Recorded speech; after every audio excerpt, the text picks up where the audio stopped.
오늘 하나님의 말씀은 사무엘하 9장 9절부터 13절 말씀이 되겠습니다. 우리 함께 교독하시겠습니다. 왕이 사울의 시종 시바를 불러 그에게 이르되 사울과 그의 온 집에 속한 것은 내가 다 내 주인의 아들에게 주었노니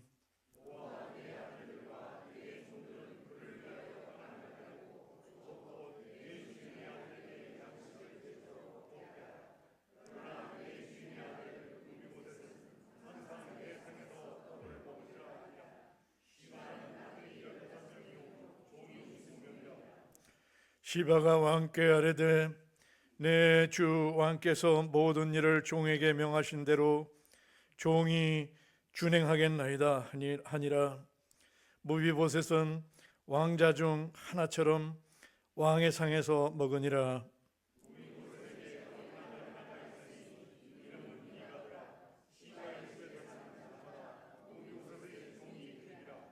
무비보셋이 항상 왕의 상에서 먹음으로 예루살렘에 사니라. 그는 두 발을 다 절더라. 아멘. 사랑과 은혜가 풍성하신 하나님 아버지, 거룩한 주일 주님 앞에 나와 예배하게 하심을 감사합니다. 먼저 이 시간 저희의 죄를 주님 앞에 고백합니다. 말과 행동과 생각으로 지은 모든 죄를 용서하여 주시옵소서. 하나님 아버지, 주님의 크신 섭리 가운데 고잔제일교회에 새 생명이 계속 잉태되고 새 생명이 계속 태어나게 하시니 감사합니다. 또한 아픈 아이가 완쾌되어 다시 교회로 돌아오게 하심을 진심으로 감사합니다. 저희에게 새 생명을 보내주시어 교회 성장에 참 소망의 꿈을 꾸게 하신 하나님 아버지, 새 생명을 보내주신 것과 같이 고잔제일교회가 이번 4월에 있을 영산홍 축제를 통해 많은 인원이 초대되어 새로운 생명이 차고 넘치는 은혜의 물결을 이루게 하옵소서. 또한 이 땅의 삶을 마치고 천국의 소망을 둔 분을 하나님 곁으로 부르시니 감사합니다. 오늘 진실로 주님께서 모든 생명의 주관자 되심을 고백합니다. 그러나 천국 소천의 기쁨 속에서도 이 땅에서 맺어주신 인연, 사랑하는 분을 떠나보내고 슬픔 속에 있는 가정도 있습니다. 주님께서 세워주신 소중한 가정, 그 가정 모두에게 주님께서 친히 신방하셔서 하늘 평강으로 덮어주옵소서. 주님, 이 세상을 바라볼 때 세계 곳곳이 전쟁과 화염 속에 놓여 있습니다. 이 땅 또한 남과 북이 대치하며 3만 명이 넘는 북한 이탈민과 독재에 시달리는 북한의 굶주린 주민들을 주님 기억하게 하시옵소서. 하나님께 기도하라고 하신 말씀을 붙들고 하나님께 이 문제를 올립니다. 하나님께서 외면하지 마옵시고 저희도 등 돌리지 않게 하옵소서. 이 시간 말씀 전하시는 목사님을 위해 기도합니다. 주님께서 고잔제일교회와 고잔제일교회에 속한 모든 성도와 또 이 땅의 많은 사람들에게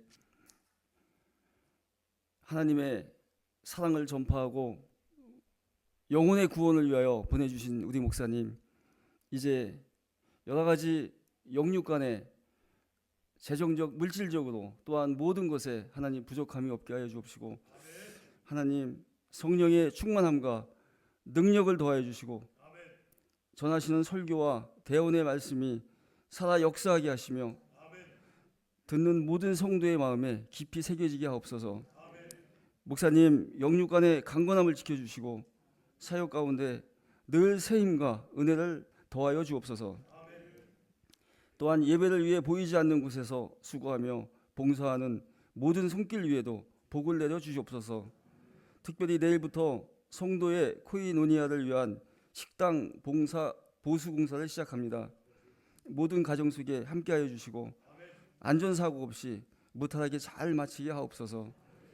교회에 연로하신 믿음의 선배를 기억하여 주시고 연약해진 육신 가운데서도 믿음이 더욱 굳건해지며 날마다 하나님의 은혜로 살아가게 하옵소서.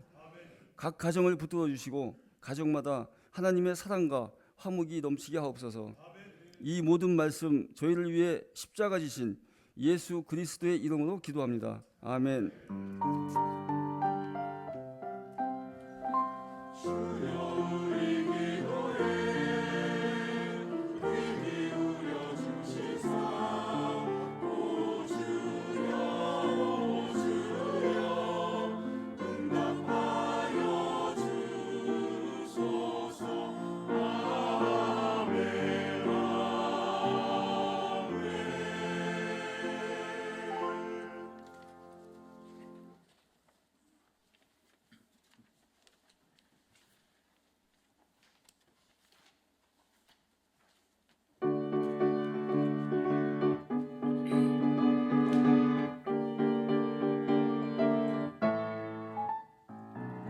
세상의 모든 죄를 밝히시는 주의 보혈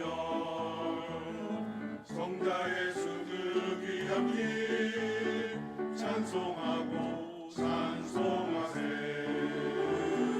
주님 앞에 멀리 떠나 길을 잃고 헤맬 때에 나의 뒤를 따라오사 주님 구원하셨구나 흰 눈보다 더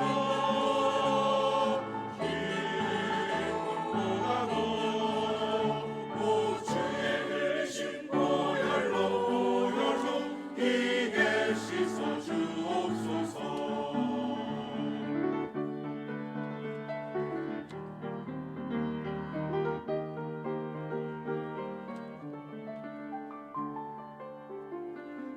시간을 쓰셨으니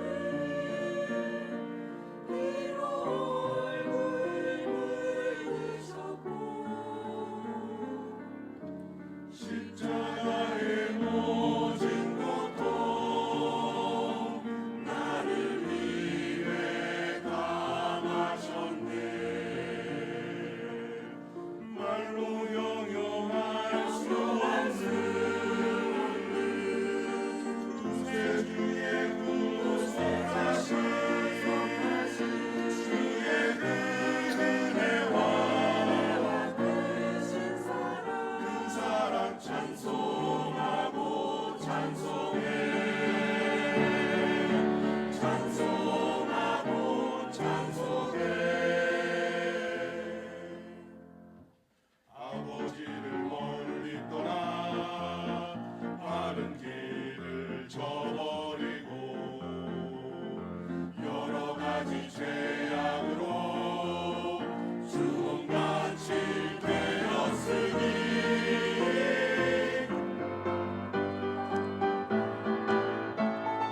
아버지를 멀리 떠나 바른 길을 저버리고 여러 가지 죄악으로 주홍같이 되었으니 물 같은 것 가지고는 씻을 수가 아주 없네 주여 위한 고백대로 나를 정결케 하옵소서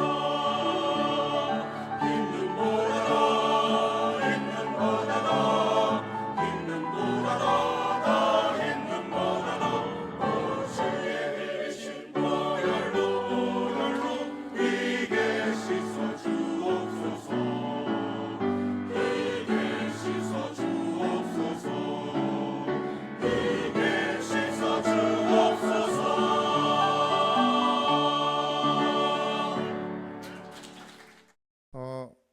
육식성 사나운 물고기를 수조에 놓고 가운데다가 유리로 된 막을 하고 반대편에 먹이가 될 만한 작은 물고기를 집어 넣는 실험을 했어요.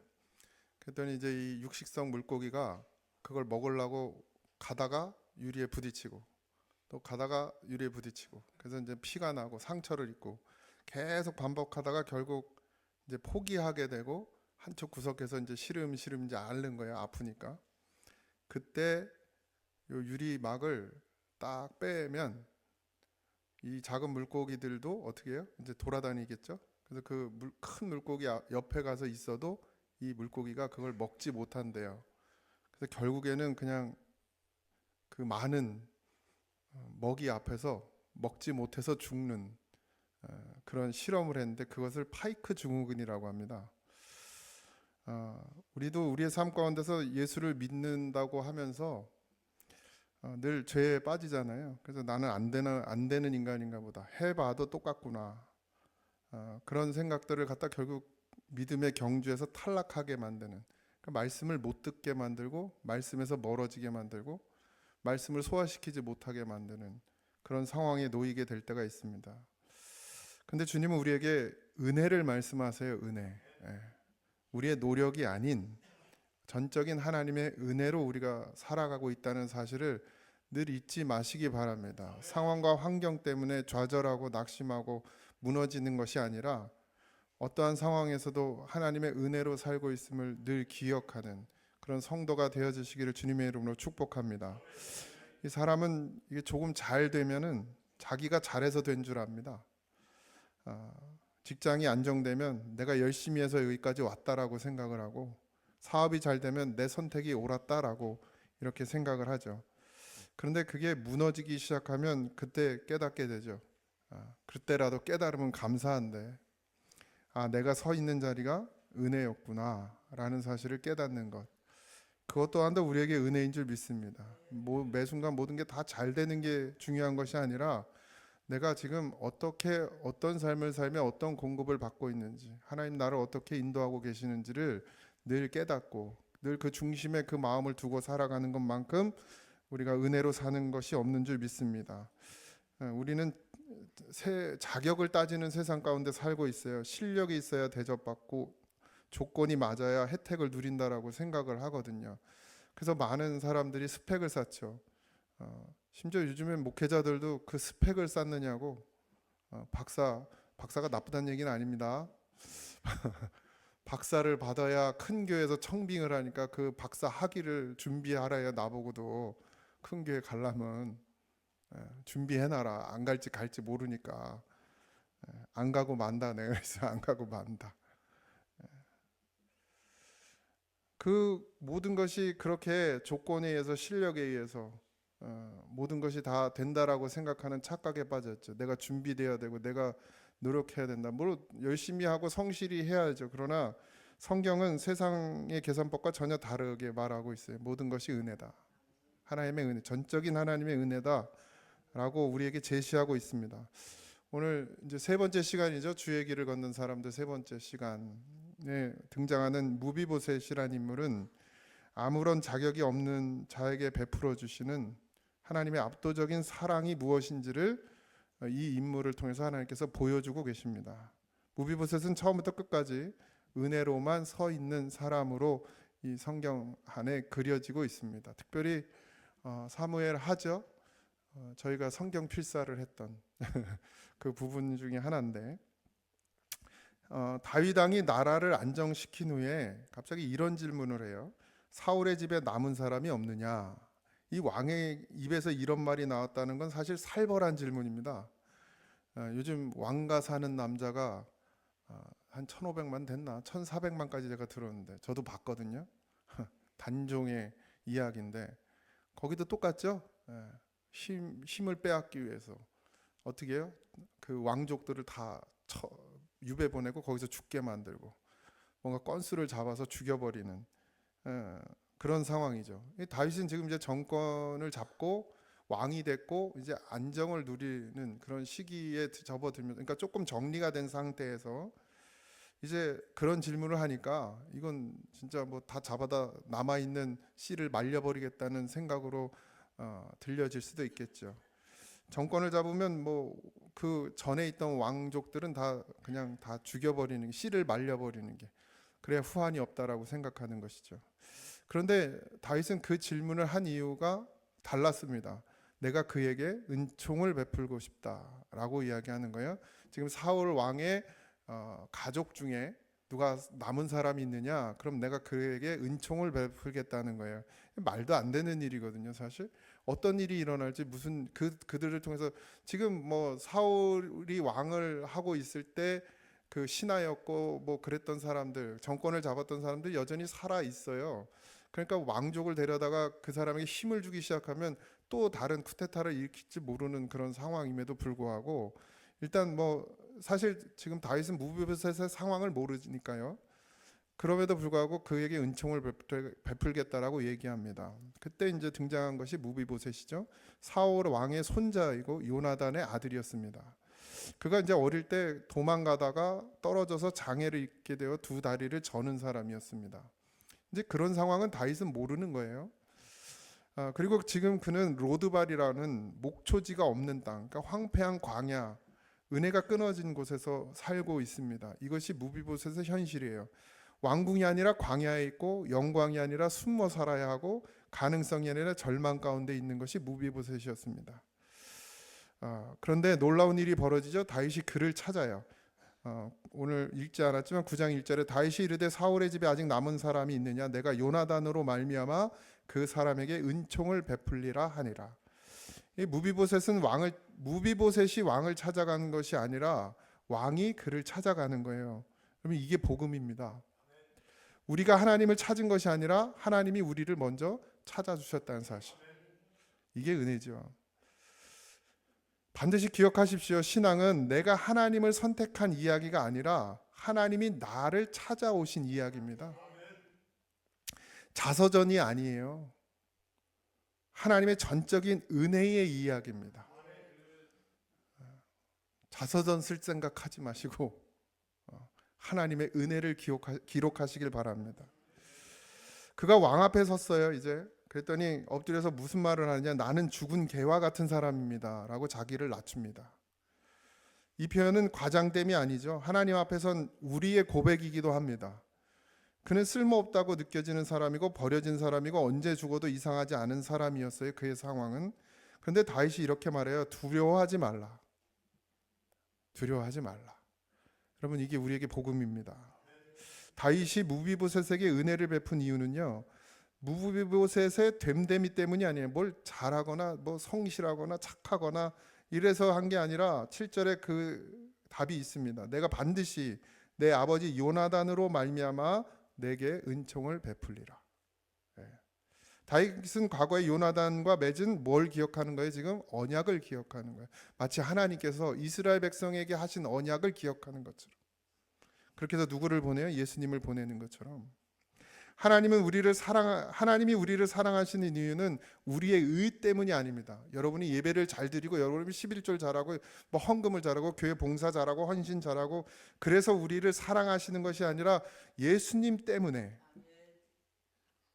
예수님의 그 십자가의 언약 때문에 하나님께서는 우리를 사랑하시고 우리를 구원하고 계시다는 사실을 잊지 마시기 바랍니다. 하나님은 우리를 보실 때 우리 안에 계시는 예수님을 보시는 것이에요.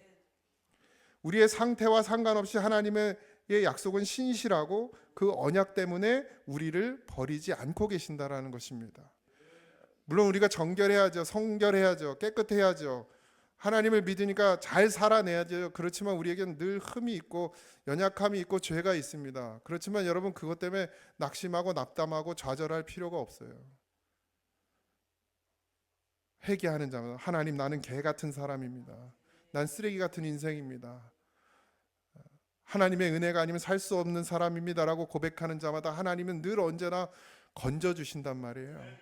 넌 이래서 안 되고, 넌 이래서 안 되고, 넌 죄가 이래서 많아서 안 되고, 넌 죄가 많이 쌓여서 안 돼가 아니라 하나님은 그 언약 때문에 우리가 하나님 앞에 엎드려지면 하나님 늘 언제나 우리에게 은혜를 베푸신다는 사실입니다. 다윗이 세 가지 선언을 통해서 무비보셋의 정체성을 바꾸어 주고 있어요. 지금 무비보셋은 죽어야 되는 사람입니다.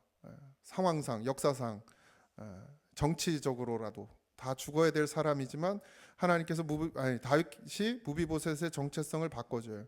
내 아버지 요나단을 위하여 은총을 베풀겠다. 이게 뭐예요? 언약의 백성이다. 네가 언약의 사람이다.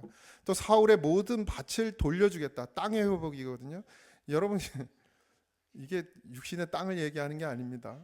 하나님의 나라죠. 회복을 말하고 있어요. 그 다음에 너는 항상 내 상에서 먹을 것이다. 이 세 가지를 말해요. 뭐예요? 내 아버지 요나단을 위하여 은총을 베푸겠다. 내가 너와 네 아버지와 언약한 것을 내가 지키겠다. 그리고 사울의 모든 밭을 돌려주겠다. 회복을 시켜주고 너는 항상 내 상에서 먹을 것이다. 뭐예요? 관계. 하나님이 예수 그리스도 때문에, 아니 하나님이 그 언약 때문에 예수 그리스도를 우리에게 보내주셨고, 그 예수 그리스도로 말미암아 우리가 누려야 될 하나님의 나라를 다시 회복시켜 주셨고, 그뿐만 아니라 내가 너와 항상 함께 하겠다. 이 관계 회복, 내가 너의 아비가 되겠다, 아버지가 되겠다, 너는 나의 아들이 되고 딸이 될 것이다. 신분의 변화가 일어납니다.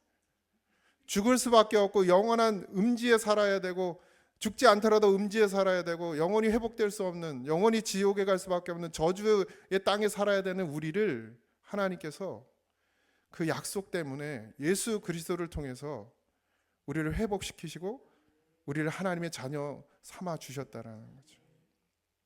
이건 단순히 도움이 아니라 완전한 신분의 변화를 말합니다. 하나님이 우리를 그냥 힘든 상황 가운데서 건져서 물질의 어려움을 조금 회복시켜주고 건강의 어려움을 조금 회복시켜주는 그런 정도의 은혜가 아니라 전적으로 우리의 삶의 정체성이, 나의 모습이 바뀐 거예요. 죄인에서 뭘로요? 의인으로. 죽을 수밖에 없는 자에서 산 자로. 영원한 하나님이 나의 아버지가 되어주시는 그런 존재로 우리를 완전히 변화시켜 주셨다는 사실입니다. 그런데 여전히 우리는 뭐 하고 있는 거예요? 여전히 이 놀라운 은혜를 받고도 우리는 여전히 하나님 나 물질의 문제를 해결해 주시고, 하나님 나 건강의 문제를, 하나님 나 자녀의 문제를, 이런 것만 가지고 우리가 지금 하나님과의 관계를 누리려고 한다는 사실이에요. 하나님 것이 내 것인데, 하나님의 식탁에 우리가 같이 있는 것인데, 성경은 반복해서 말합니다. 그가 왕의 상에서 먹으니라. 그가 왕의 상에서 먹으니라. 이게 무슨 말인지 아십니까? 무비보셋은 절뚝발이에요. 그러나 식탁에 앉으면 그것이 보입니까? 보이지 않습니까? 보이지 않죠. 이게 은혜란 말이에요. 하나님이 우리를 하나님의 식탁에 초대할 때 우리의 허물이나 우리의 흠이나 우리의 부족함을 보시지 않는다는 얘기예요. 우리는 뭐 그런 것 때문에 꺼려하고 어려워하고 힘들어하지만, 하나님께서는 우리를 항상 하나님의 식탁에 앉히셔가지고 어떻게 해요?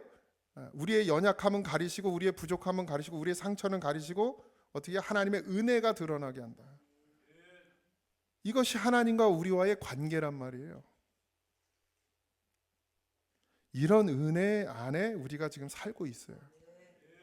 무비보셋은 은혜를 입은 후에도 여전히 다리를 절었습니다.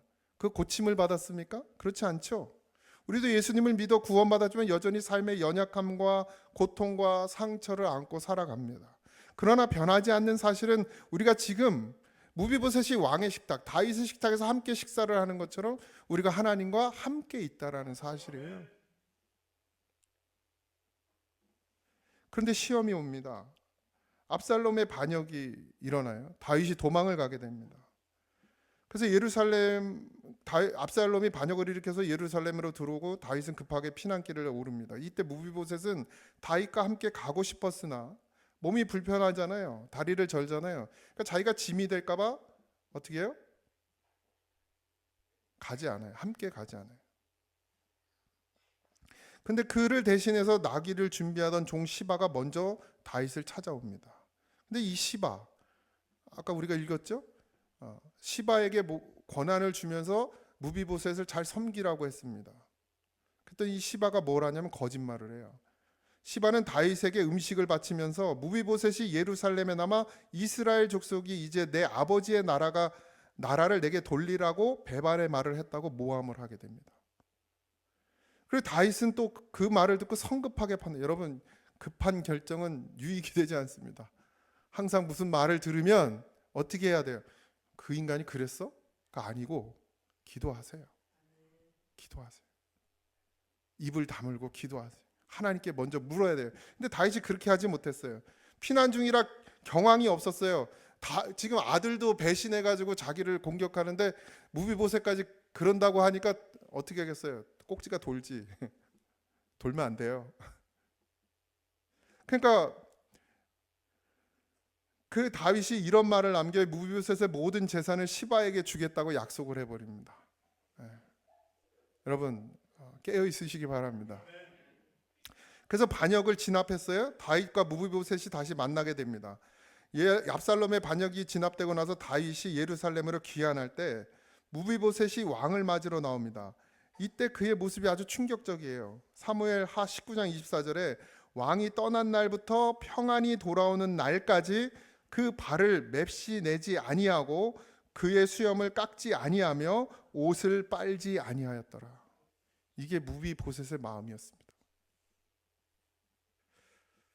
애도의 흔적이에요. 무비보셋은 왕이 고난받는 동안 자신도 철저하게 고난에 동참하는 것을 온몸으로 증명하고 있었습니다. 그래서 다윗이 내가 어찌 나와 함께하지 아니하였더냐고 묻자 무비보셋이 종 시바가 자신을 속인 것을 모함한 것이 밝혀지게 되고 그의 억울함을 호소하기보다는 왕의 하나님의 사자와 같으시니 왕의 처분대로 하옵소서. 밝혀졌음에도 아버지 뜻대로 하옵소서. 철저하게 자신을 낮춥니다. 여러분, 우리가 하나님의 은혜를 입은 자예요. 적어도 하나님이 우리를 구원하시고 우리에게 생명 주셨고 또 그것뿐만 아니라 하나님과 영원히 함께 할 수 있는 은혜를 주셨다면 이제 우리가 누구를 위해 살아야 됩니까? 그 정도는 알아야 되지 않겠습니까? 그런데도 이 무비보셋은 자기의 억울함을 말하기보다는 그냥 왕의 처분대로 하여 주시옵소서. 이게 우리의 신앙의 자세여야 합니다. 하나님 앞에서 우리의 자세여야 해요. 그리스도인, 예수를 믿는 사람, 하나님의 부르심을 믿고 구원받고 우리의 모든 것을 회복시키시고 영원히 우리와 함께 하시는 그 하나님을 우리의 아버지로, 하나님 우리를 자녀로 삼아 주셨으면 어떠한 일이 있어도, 어떠한 상황에 놓여도 우리가 그분에게 나의 진실함과 나의 신실함으로 나가야 될 줄 믿습니다. 진실을 알게 된 다윗이 자신의 실수를 깨달아요. 그렇지만 이미 시바에게 준 약속이 있어요. 그러니까 난처한 상황이 처합니다. 왕의 약속이잖아요. 왕의 약속. 그러니까 너와 시바가 땅을 나누라, 이렇게 절반씩 가져라, 이렇게 명령합니다. 근데 여기서 이 무비보셋이 진짜 정말 믿음의 사람의 모습을 보입니다. 내 주 왕께서 평안히 왕궁으로 돌아오시게 되었으니 그로 그 전부를 차지하게 하옵소서. 이게 무슨 말이야? 나는 하나님 한 분이면 됩니다. 물질이 없어도 괜찮고 건강이 좋지 않아도 괜찮고 내 삶이 윤택하지 않아도 괜찮고 그냥 하나님 그 한 분으로 내가 족합니다. 이미 나는 모든 은혜 가운데 살게 되었습니다.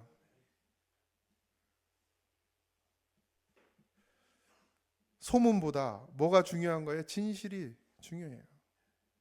하나님은 겉모습보다 뭘 보세요? 중심을 보시는 하나님이십니다. 시바의 화려한 예물과 말솜씨로 다윗의 눈을 속였지만 시바는 무비보셋은 씻지 않은 발과 수염으로 자신의 진심을 증명했습니다. 세상은 화려한 말로 속이지만 하나님은 고난의 흔적, 스티그마라고 하죠. 그걸 통해서 우리의 중심을 보십니다. 자해하란 말이 아니에요. 자해하란 말이 아닙니다. 하나님이 내게 주신 환경, 상황, 모든 것을 다 감사함으로, 은혜로, 정말 죽을 수밖에 없는 죄인을 살리신 그 은혜로 살아가란 얘기입니다. 그리고 무비보셋에게 중요했던 것은 뭐였어요? 땅이 아니었습니다. 뭐예요? 오직 왕이 편안하게 돌아오신 것만으로도 충분하다. 이건 뭐예요? 내가 왕과의 관계를 말하는 거예요. 다 없어도 괜찮으니 그 왕의 은혜를 내가 갚을 길이 없습니다. 왕이 편안히 돌아온 것만으로도, 살아 돌아오신 것만으로도, 왕이 지금 내 앞에 계신 것만으로도 내가 감사합니다. 우리는 하나님을 믿으면서 뭘 원합니까? 재산이 있어야 되고 성공해야 됩니까? 그런 것을 넘어서는 신앙이 되시길 소망합니다. 그냥 하나님 그분 자체를 구하는, 하나님 나와 함께 하시옵소서, 그 하나님을 구하는 사람. 엄마 아빠가 이거 해주면 좋은 엄마 아빠고 엄마 아빠가 이거 안 해주면 우리 엄마 아빠는 능력도 없고 왜 나를 낳아가지고, 이런 관계가 아니라 그냥 엄마가 아빠가 내 옆에 있으면 그걸로 나는 괜찮아, 충분해. 라고 말하는 자녀, 이게 성숙한 신앙이라는 거죠. 무비보셋은 다윗의 공평하지 못한 판결에도 불구하고 불평하지 않습니다. 은혜를 아는 자는요, 이 하나님의 온전하신 전적인 은혜를 아는 자는 자기의 권리가 없어요. 내게 없어요. 내게. 그렇죠? 내 걸 주장한다는 건 뭐예요? 시바 같은 인생인 거예요. 시바 같은 인생. 정말 아무것도 없던 무비보셋을 하나님께, 다윗이 다시 모든 걸 회복시켜 줬어요. 그 다윗을 바라보는 것이 정답이란 말이죠. 뭐 빼앗길 것이 없어요. 이미 나는 왕의 식탁에서 하나님과 함께하는 것만으로도 그 은혜가 차고도 넘치는데, 하나님 한 분으로도 이미 내가 다 가진 것인데 그걸 무엇과 바꿀 수 있겠습니까? 이게 지금 무비보셋의 고백이, 내가 다윗 왕이 다시 돌아왔으니까 내가 다윗 왕과 함께하면 그가 가진 게 다 내 거다, 이런 욕심의 고백이 아니란 말이에요. 중심의 진실함의 고백입니다. 그 삶을 한 문장으로 뭐예요? 나는 왕의 것이다. 나는 주의 것입니다. 우리도 무비보셋입니까, 여러분? 영적으로 무너진 사람, 하나님 앞에 자격 없는 사람, 스스로 설 수 없는 사람. 그런데 하나님이 우리를 부르시고 은혜 안에 함께 해주신 성도, 그리스도인. 그리고 말씀하시는 거예요. 두려워하지 말라. 내가 너와 항상 함께 하리라. 이 은혜가 족한 거예요. 이 은혜가. 여러분, 하나님 나와 함께 하시는 걸 은혜로 생각하십니까? 그거 무엇과도 바꿀 수 없는 은혜로 생각하십니까? 그러면 다른 거 구할 것이 없겠죠. 여러분, 은혜를 당연히 여기지 마십시오. 익숙해지면 감사가 사라져요. 제가 어떤 영화에서 본 아주 멋있는 대사가 있는데, 호의가 계속되면 그게 권리인 줄 안다고. 배려가 계속되면 그게 자기 권리인 줄 안다는 거예요. 저는 이 말씀은 아니죠. 이 대사를 늘 기억해요. 왜? 전 늘 저에게 채찍질합니다. 이것으로. 내 인생에 당연한 것이 하나도 없어요, 여러분. 제가 목사의 자격이 있어서 하나님 나를 목사 세우셨습니까? 제가 이 고잔제일교회 담임 자격이 있어서 담임으로 세웠습니까? 우리 아내에게도 말해요. 우리는 개척했으면 참 힘들었을 거라고. 뭐 할 줄 아는 게 별로 없어가지고. 당연한 것이 하나도 없었어요. 내가 열심히 살았고 내가 잘했고 내가 진실해서 얻은 것처럼, 마치 보상받은 것처럼 착각할까 봐. 아니, 착각해요 가끔. 내가 살아온 세월, 그 고생한 시간들 생각해서 하나님이 나를 여기에 세우셨다라고 착각할 때가 있어요. 그래서 늘 이렇게 말해요. 호의가 계속되면 권리인 줄 안다.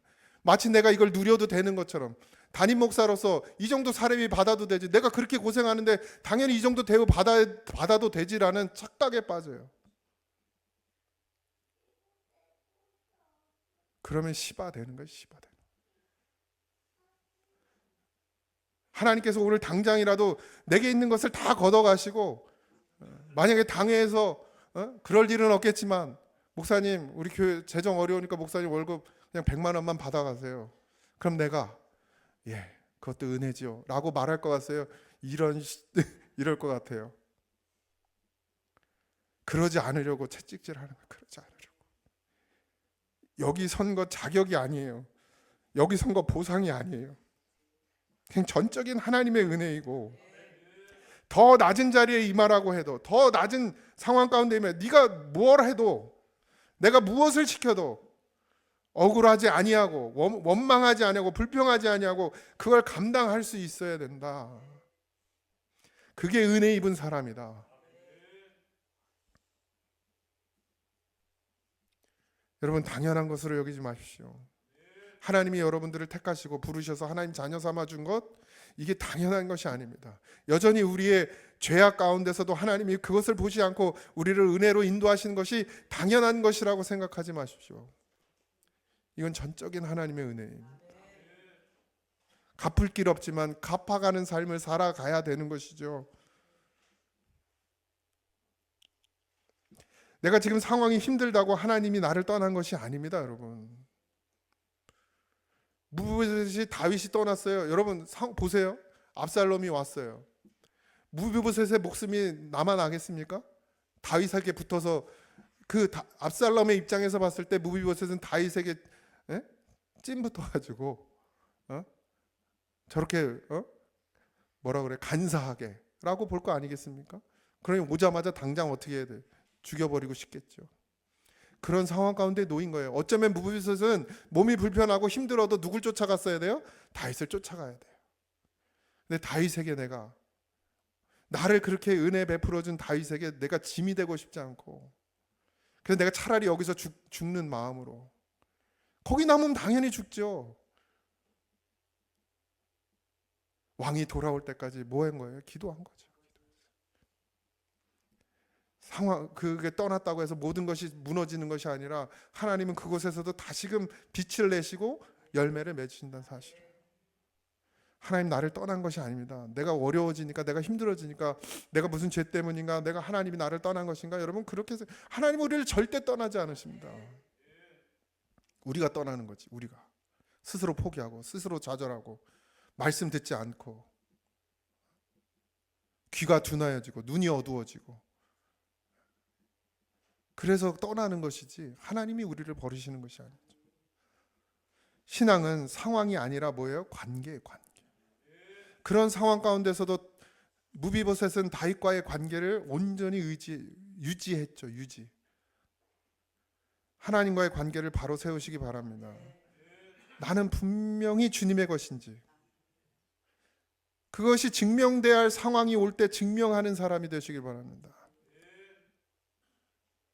무비보셋처럼 내가 정말 다윗과의 관계를 가장 귀한 것으로 알고 가장 소중한 것으로 알고 그 은혜를 잊지 않는 그런 중심을 보여질 상황이 왔을 때 목숨을 걸고서라도 증명해내야 됩니다. 우리가 그리스도인, 하나님의 부르심을 입고 나를 구원하시고 전적인 하나님의 은혜로 살고 있다면 그것을 증명해야 될 상황이 오면 증명하셔야 됩니다. 다 내어서라도, 목숨을 버려서라도 증명해내는 사람, 이게 믿음의 사람이에요. 강요하는 게 아닙니다, 여러분. 강요로 되어지지도 않아요. 여러분, 제가 주민등록에 죽으라고 한다고 죽겠습니까? 여러분들한테 있는 재산 다 팔아서 하나님께 바치라는다고 바치겠습니까? 이게 강요로 되어집니까? 여러분 인생, 여러분의 시간 다 하나님께 드리라고 강요한다고 되어지겠습니까? 아니에요. 그 은혜를 아는 자가 하는 거예요.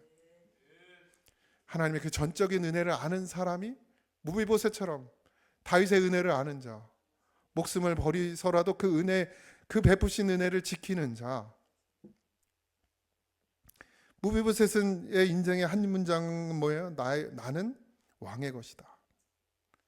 나는 이제 다윗의 것이다. 내 인생은 다윗을 위한 삶이 될 것이다. 뭐 할 수 있는 건 없지만, 장애를 가졌고 어려운 가운데 있고 뭘 할 수 있는 것이 없지만, 그래도 무비보셋은 그 신의를 지키며 신념을 지키며 자기의 자리를 지켜냈죠. 뭐 그냥 교회 뭐 조금 시험 들면 떠나고, 뭐 어려우면 떠나고, 뭐해서 떠나고, 뭐해서 삐져서 안 나오고, 뭐해서 안 나오고. 여러분, 이건 신앙이 아닙니다. 죽어도, 내가 죽는 한이 있어도 나의 자리를 지키는 것. 그리고 자꾸 나를 채찍질하는 것. 지금 내가 은혜로 살고 있지요. 여러분, 내가 11조 열심히 해서 하나님이 내게 물질의 복을 주는 게 아니고, 물질 걱정 없이 사는 게 아니고, 내가 뭘 하나님께 봉사를 많이 하고 헌신을 많이 해서 그래서 하나님이 나를 높이시는 것이 아니라 전적인 하나님의 계획과 뜻 안에 은혜로 내가 지금 모든 것을 공급받고 있다는 사실 잊지 마시기 바랍니다. 저보다 더 많이 기도하고 저보다 더 많이 고생하고 저보다 더 많은 어려움을 당한 사람이 왜 없겠어요? 목사님들 중에 더 하나님 앞에 신실하게 선 사람이 왜 없겠어요? 그런 걸로 따져서 자리를 주신다 그러면 그런 분이 와야죠. 근데 하나님은 그것이 아니었어요. 저도 근데 계속 착각할 때가 있어요. 그래서 내가 그렇게 했으니까, 내가 신실하게 했으니까, 내가 정직하게 했으니까, 뭘 또 얼마나 정직하고 또 뭐 얼마나 신실했다고 그래서 하나님 나의 이 자리를 줬지. 이거 얼마나 착각인지 모릅니다, 여러분. 우리의 삶의 은혜, 이 모든 건 전적은 하나님의 은혜예요. 지금 저는 그 은혜를 그냥 나누는 것뿐입니다. 내게 아니에요. 내게 아니에요. 하나님이 내게 주신 것, 그걸 나누는 거예요. 그게 말씀이 됐든, 그게 물질이 됐든, 그게 내 힘이 됐든, 모든 걸 다 나누는 것이죠. 여러분, 우리 모두의 고백이 되어야 될 줄 믿습니다. 나는 주님의 것입니다. 여러분, 나는 주님의 것입니다. 나는 주님의 것. 그 주님의 것이 도대체 뭡니까? 이름도 없는 것 같았던 무비보셋의 그 믿음, 그 신념, 하나님을 향한 마음, 중심, 우리가 이걸 닮아가길 소망합니다. 정말 여러분이 주님의 것이 되길 소망합니다. 오늘부터, 지금 이 시간 이후로부터라도 나는 정말 하나님 한 분만으로, 이미 나는 다 받았습니다. 그분만으로 충분하고, 이제 내 삶은 내가 아니라 주님의 것으로, 주님의 뜻을 이루며 살아가는 그런 삶이 되게 해달라고, 그렇게 기도하는 우리 모두가 되게 주님의 이름으로 축복합니다. 찬양합시다.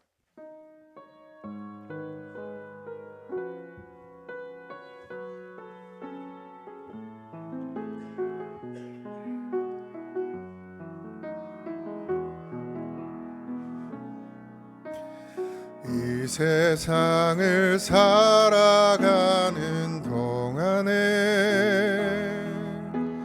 나의 힘을 의지할 수 없으니 기도하고 낙심하지 말 것은 주께서 참 소망이 되심이라. 주의 길을 걸어가는 동안에 세상의 것 의지할 수 없으니 감사하고 낙심하지 말 것은 주께서 참 기쁨이 되심이라. 하나님의 꿈이 나의 비전이 되고 예수님의 성품이 나의 인격이 되고 성령님의 권능이 나의 능력이 되길 원하고 바라고 기도합니다. 하나님의 꿈이 나의 비전이 되고 예수님의 성품이 나의 인격이 되고 성령님의 권능이 나의 능력이 되길 원하고 바라고 기도합니다. 아버지, 이 자리에 있는 것이 하나님의 은혜입니다.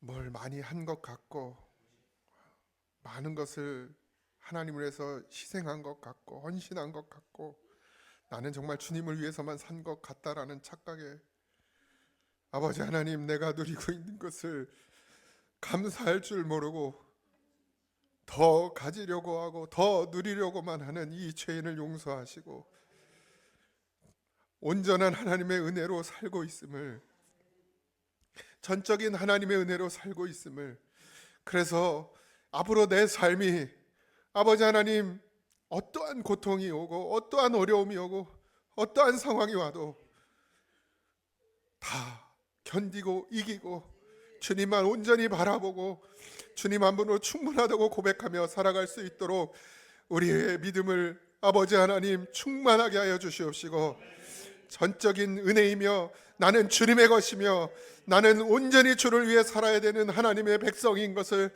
고백하는 우리가 되게 하여 주시옵소서. 이제는 우리 주 예수 그리스도의 은혜와 하나님 아버지의 크신 사랑하심과 성령님의 감화감동 역사하심이 나는 주님의 것입니다 고백하는 사랑하는 성도들 위해 이제로부터 영원토록 함께 하시기를 간절히 축원하옵나이다. 아멘.